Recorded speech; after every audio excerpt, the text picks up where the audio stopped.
dopamine rushes of signings, there's only one club to start with because they made 2 signings in 2 days, and that is Chelsea. Chelsea have signed Jamie Gittens and Joao Pedro from Brighton. And the interesting thing is that they have got them for a collective price of around 105 to 110 million pounds for these 2 players. One of them's a left winger, another one versatile forward, shadow striker, left wing, right wing. So they are improving their attacking line. But I need to ask the guys. I'll go to Jamie first. These 2 players for that combined fee of around 105 to 110 million, do you think they are worth that amount of money? In today's market, it feels like an average player is worth 50 to 60 million. It just feels like that's the way it's kind of going. Maybe a little bit less, maybe 40 to 50 million. It's kind of like what 20, 30 million was a few years ago. But I just think, prices are very inflated. I think you're seeing it now, like say the Mbeumo transfer, like they're trying to get a lot more money from, like 70 million for Brian Mbeumo. I think it would probably be too much. There was talk, I think the last day we spoke about Semenyo being around 70 million. Like players' prices are just crazy. So the thing is with Joao Pedro and Gittens, they come in and they will be a good additions to the squads in terms of like maybe the potential, but it's the same thing with Chelsea. It's like, I think what Chelsea fans want is someone to come in and just be like the main man straight away. I think Palmer struggled a little bit at the back end of last season. So maybe they're a little bit worried. Is he going to be able to perform? I think I've seen something. He hasn't scored a non-penalty goal in 25 games or something for Chelsea, which is just, it's madness considering that like how good he was up until the new year. But yeah, I think, I just worried that the players that they're bringing in, it's the same type of thing. Under 25, low wages, just kind of players that will be in and out of the squad. They're not going to be unbelievable. They're not going to take them up to like maybe like winning the Premier League or winning the Champions League. They're just going to be still kind of in around that 4 position. Like they're not going to take them above Arsenal, City or Liverpool right now. So it does seem like more money wasted in a sense. Yeah, that's fair enough. George, what are you saying? Yeah, man. Like I've said before, I think Joao Pedro's a really good player. I think he's got a lot of potential, and in the right team, under the right system, I think he's ready to explode and become a star.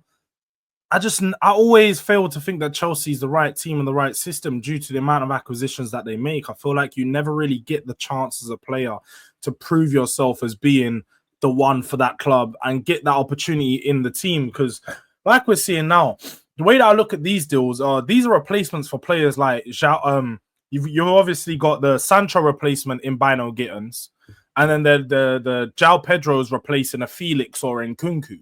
And I'm like, okay, you're just doing man for man replacements, but you're not actually signing players, or you could say the type of players that you need. Like I look at Chelsea, and we spoke last week, and we were talking about how they're making a lot of signings, they're making a lot of moves, but not at the right profile. They probably need players that are going to push them into a title challenge, not players just to help bolster their top 4 depth type of thing. Because all of these signings they're making, Bino Gittens, again, very good player. He's good at dribbling. He's one of those wingers that have a lot of upside and probably better on the dribbling side to what they've got at the moment.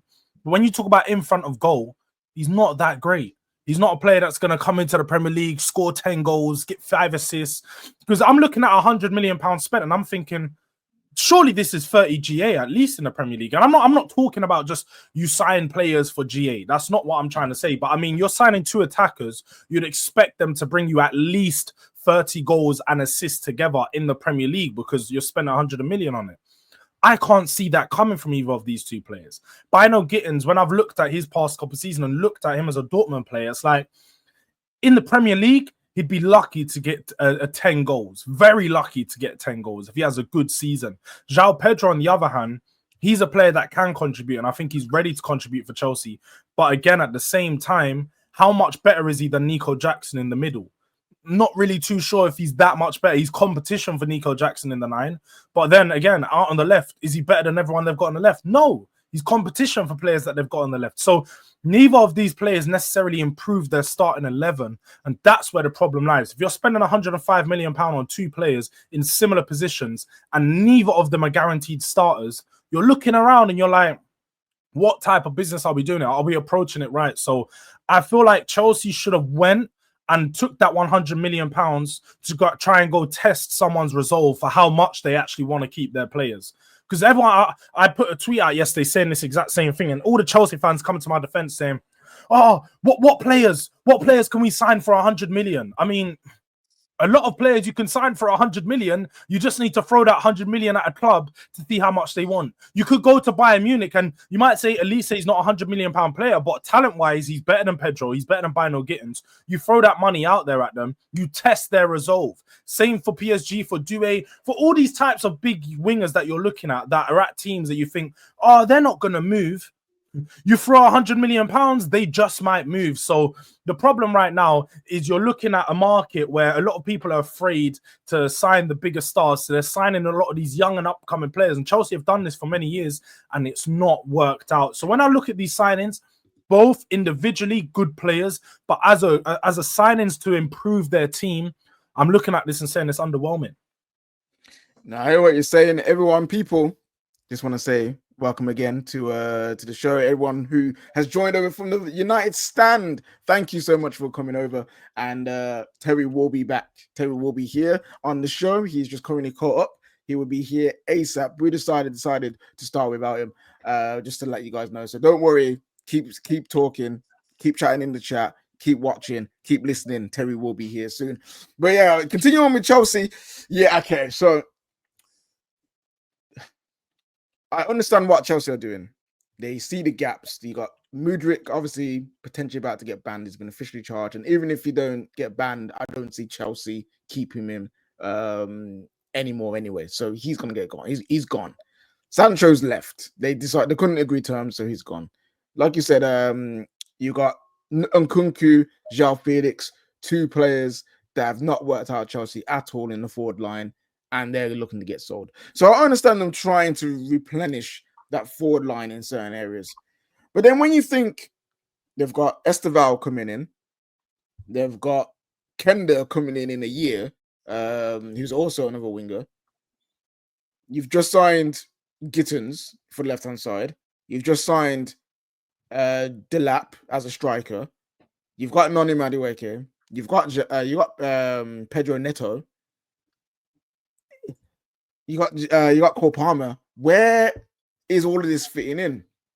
Now, Joao Pedro coming in to be that Nkunku Joao Felix replacement, I understand. But for me, it's the prices. 55 million on both minimum is a lot of money for quote unquote squad players. And then on top of that, they want to go sign another attacker. And the talk right now is Mahadi Kudus, who for me, excellent signing if they get him, but he doesn't play left wing too often. He's normally a right wing or a 10. So now you're going to be potentially taking a player who's excellent and putting him in a role that he will do well in. I'm not saying he wouldn't do well in. Kudus is a great player, but that's not where he's best suited at all. And that squad is screaming out for that left winger who is top notch. So I'm here wondering, like, is it a wise investment? Is it a wise investment to get these two players in and then sign another attacker on top of that? And how is that going to work with the squad? Because Jamie, what happens if Joao Felix don't get sold or Nkunku don't get sold? Like, I don't think they're afraid to phase people out. Like, I remember there was the whole thing when Maresca came in and Sterling said he didn't want to leave, and then he was like, well, you're not going to play. So then they obviously got him out to Arsenal. So I think the best piece of business they've done is the Delap for 30 million. I think, like, I know he obviously had a clause in the contract, but I think he will add a bit more than Jackson has been able to. And yeah, Kudus 2 years ago was good, and like he definitely was important player for West Ham. But I think last season he struggled a little bit. I think West Ham were probably reluctant or regretting maybe not cashing in on him the year before. But if they get 60 or 70 million off Chelsea, I think they'll take it. And they'll go out and maybe reinvest the money. But yeah, I think like I'd say a goalkeeper is someone I think would something that they need to improve. But they obviously went in for Mike Maignan and they felt it was too high, but they feel like they're all right to go out and pay 55 million for Pedro and Gittens each. But it doesn't make sense in that sense. You know what I mean? I think that's one area that they should be improving, but like they won't spend. I think it was 25 million or 30 million they're being quoted, and they didn't feel like that was the right price. So yeah, it's a bit strange. But I think Chelsea's policy is different to like a lot of people's in terms of maybe they invest their money, and I think that's sometimes hard for other fans to kind of wrap their heads around. Like they sell a lot of players, they bring in a lot of players, and it's just their model at the minute. And to be fair, they have went from 12th to 6th, and now they've got Champions League. But I just think to get to that next level, you kind of need like almost world class players, or you need them to evolve in the squad. And I think that's something that they're maybe not doing right now. Yeah. So, Joe, there's a comment here. We're going to come to your comments, people. I got some started, but there's one that relates to what we're talking about now. It says we have Jamie and Pedro for the left. So this Chelsea fan is saying that Pedro and Gittens will be for the left-hand side, and then Kudus would be for the right-hand side. Oh, no, Pedro, not Joao Pedro. Pedro Neto, I think it means, for the left. And then Kudus will be for the right-hand side or the number 10. But I've been told by Chelsea fans before that Pedro Neto is a right winger and he's the starting right winger. And when he's played on the left, he's not been as good. So that's where I'm like, there's a lot going on for Chelsea where it's shuffling, moving parts, trying to convince themselves that, here he is, perfectly on time, trying to convince themselves that like all this attacking talent is fine because all we can do is just shift. But to create a settled squad, surely people need to know pretty much where they're going to be most of the time. That's just, I don't know, that's just me. Because I'm hearing loads of different things from different Chelsea fans. Like you got Ches in the group chat, he'll be like, yep, we're signing another attacker, it's going to be fine. This player can play here, this player can play there. I've heard other Chelsea fans say, well, actually, we need this person for this position, so signing X player doesn't make sense. I don't know what's going on personally. I would love it to work. I said to the guys backstage, I would love it to work, this Chelsea project to work, just so I can say we've seen Football Manager in real life and actually worked out. I think that'd be hilarious, right? Fair enough.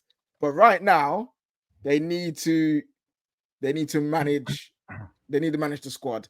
And if they can sign Madueke or Jackson, if they sell Madueke Jackson, if they can sell Nkunku, Mudryk, and Felix, then no one's going to say anything. That's fine. Like everything's reset. They've got their attackers.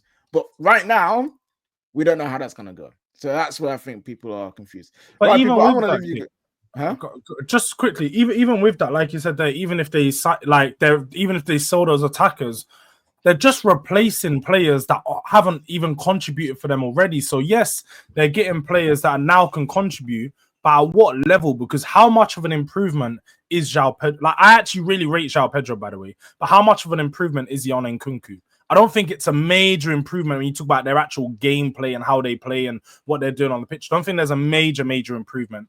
When I look at Joao Felix when I look at Sancho and Bino Gittens, there's not a major improvement between Sancho and Bino Gittens. So when we're looking at Chelsea's team, like, have they actually improved from last season so far? I don't think so. They're depth-wise, they've got more depth and more options, but I don't look at their team and think, yeah, they've taken a step forward.